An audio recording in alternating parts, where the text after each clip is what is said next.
공간이란 무엇일까요? 시간이란 무엇일까요? 여기에 대해서 인류는 여전히 완전히 만족할 만한 답을 얻지 못했습니다. 1700년대 초반 뉴턴을 필두로 한 사람들은 공간이 어떤 실체라고 생각하는 사고방식을 가졌었습니다. 마치 사물처럼 공간이 실질적으로, 어떤 의미에서는 물질적으로 존재한다는 거죠. 사물들을 감싸는 그릇처럼 공간이 존재한다는 겁니다. 사실 지금도 물리학자들 사이에서는 이런 아이디어가 보편적이라고 합니다. 지금 물리학에서는 중력장, 자기장 등 여러 종류의 장으로 가득 차 있는 게 공간이라고 생각하니까요. 반면 라이프니츠를 비롯한 다른 사람들은 공간은 그저 물체들 사이에 얼만큼 거리가 떨어져 있는지를 나타내는 관계에 불과하다고 생각했습니다. 공간이 어떤 특별한 지위를 갖고 물질처럼 존재하는 게 아니라 공간은 그저 사물들의 관계를 나타내는 편리한 방법, 인간이 고안해낸 방식에 불과하다는 거죠. 최근에 양자들의 얽힘에 의해 공간이 나타난다고 바라보는 시각이 등장하면서 이 아이디어도 다시 힘을 얻고 있다고 하는데요. 시간에 관한 생각도 여러 가지입니다. 어떤 사람들은 시간이 실질적으로 존재하는 것이라고 생각하고, 어떤 사람들은 시간이란 그저 인간이 만들어낸 환상에 불과하다고 주장합니다. 이렇게 시공간에 대한 다양한 생각이 있지만 한 가지 일상적으로 많은 사람들이 당연하게 받아들이고 있는 건 시간과 공간은 다르다는 겁니다.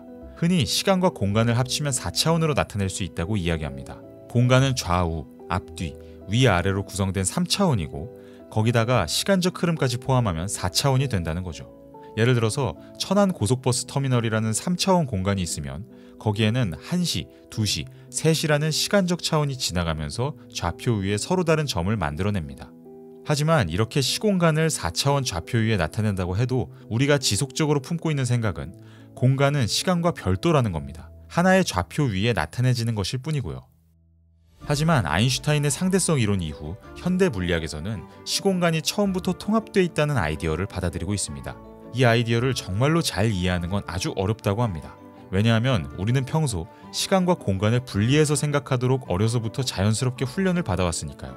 현대 물리학에서 말하는 통합된 시공간을 이해한다는 건 우리의 사고방식 자체를 완전히 뒤바꿔버리는 걸 뜻합니다.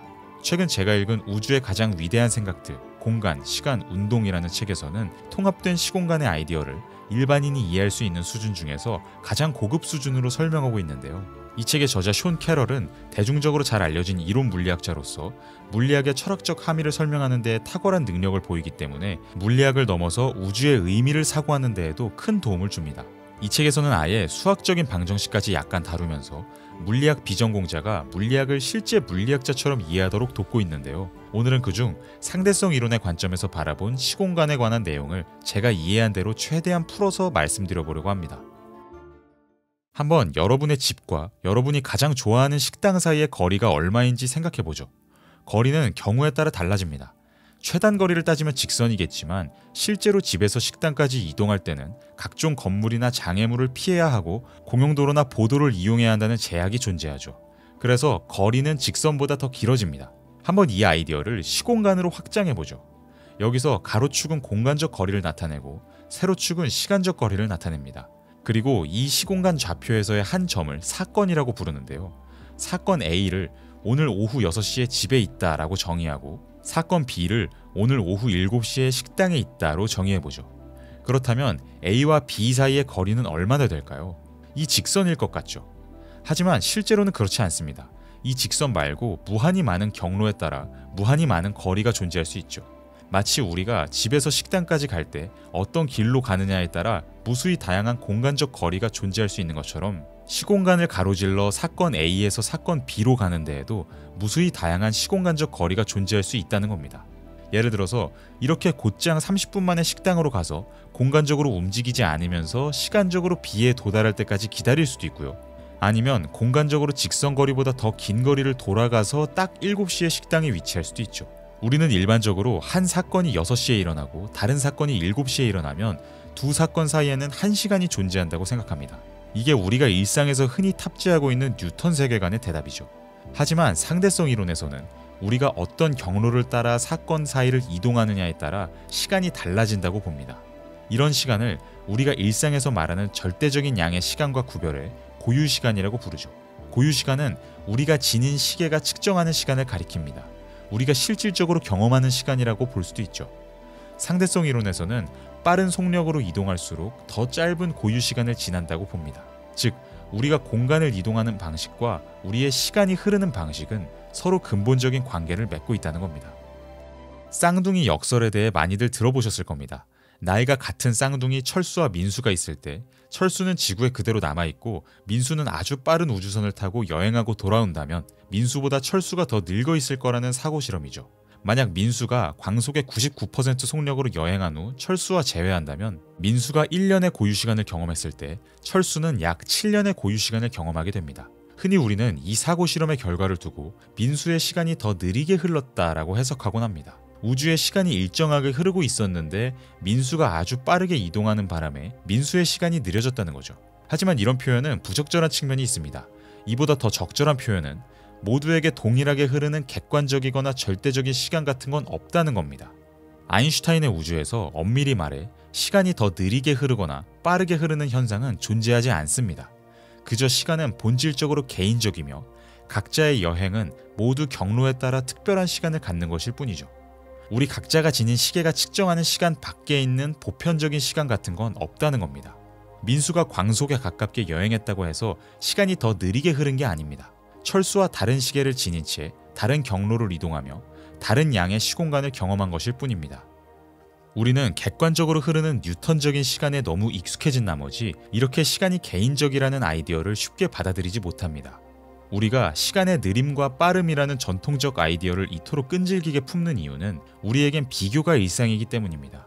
인간은 혼자서 살아가는 게 아니라 주변 사람과 자신을 비교하면서 살아갑니다. 그래서 민수의 고유 시간에 대해서 생각할 때도 자연스럽게 민수의 시간이 다른 사람들의 시간과 비교해서 어떨지를 생각하려 하죠. 하지만 만약 민수가 다시 지구로 돌아오지 않고 그대로 쭉 우주공간 어딘가로 나아가 버렸다면 다시는 철수와 재회하지 못했을 겁니다. 이 경우 과연 철수와 민수의 시간을 비교할 수 있는 방법이 있을까요? 상대성 이론이 요구하는 바는 그런 방법 따윈 없으며 그렇게 서로 떨어져 있는 시간을 비교하려는 아이디어 자체를 포기해야 한다는 겁니다. 우리는 그저 개인적인 시간, 로컬한 시간에 대해 생각할 수 있을 뿐 그 아이디어를 확장해서 우주 전체의 절대 시간을 구성하려는 욕구는 버려야 한다는 거죠.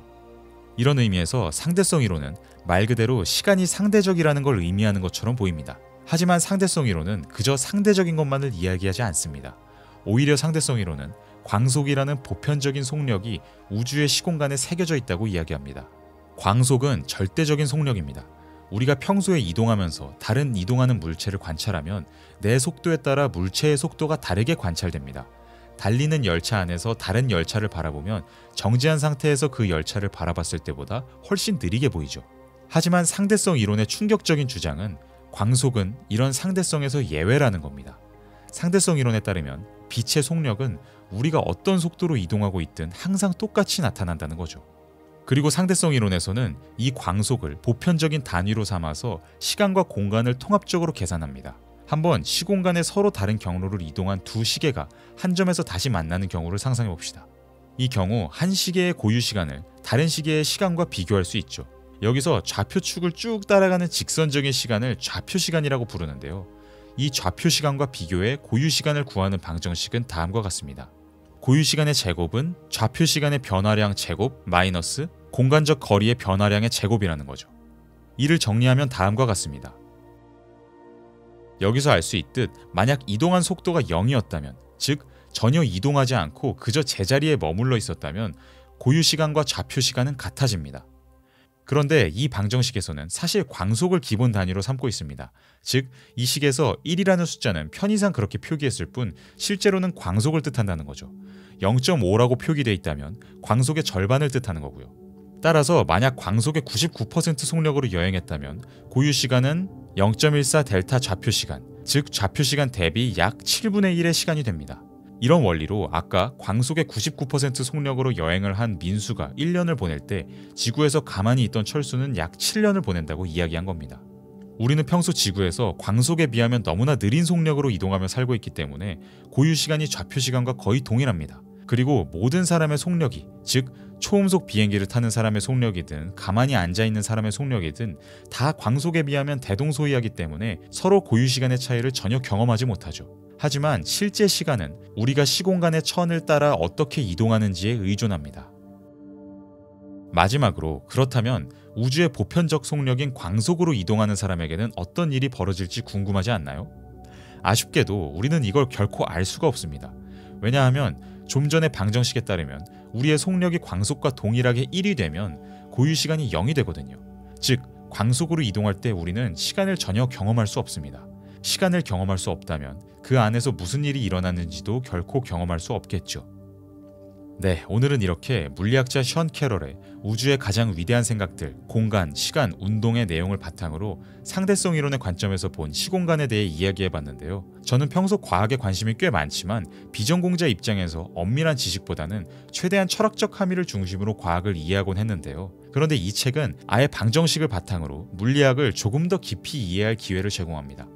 잘 알려진 물리학자 카를로 로벨리가 지극히 단순하고 핵심적이다. 아인슈타인의 일반 상대성 이론을 이토록 명쾌하고 확실하게 안내할 수 있다니 라고 평했고, 김범준 물리학 교수님이 시공간과 물체의 운동을 물리학자처럼 이해하고자 하는 모든 사람에게 이 책을 추천한다 라고 추천사를 써주셨는데 왜 이렇게 평가했는지 알 것 같더라고요. 아무래도 좀 어렵긴 하지만 그 어려움을 이겨내고 따라가다 보면 저 같은 문과생도 수학을 통해 우주를 이해하는 카타르시스를 느낄 수 있습니다. 그리고 단순히 순수한 물리학 이야기만 하는 게 아니라 물리학적 지식이 어떻게 변화해 왔는지, 지금 인류가 가진 물리학 지식이 어떤 철학적인 의미를 갖는지도 함께 해설하고 있습니다. 제가 지난 몇 달간 읽은 책 중 가장 재밌는 책 중 하나였고요. 과학과 철학에 관심이 있으신 분들께 널리 추천합니다. 네, 오늘 제가 준비한 내용은 여기까지고요. 다음에 또 재밌는 내용으로 돌아오도록 하겠습니다. 감사합니다.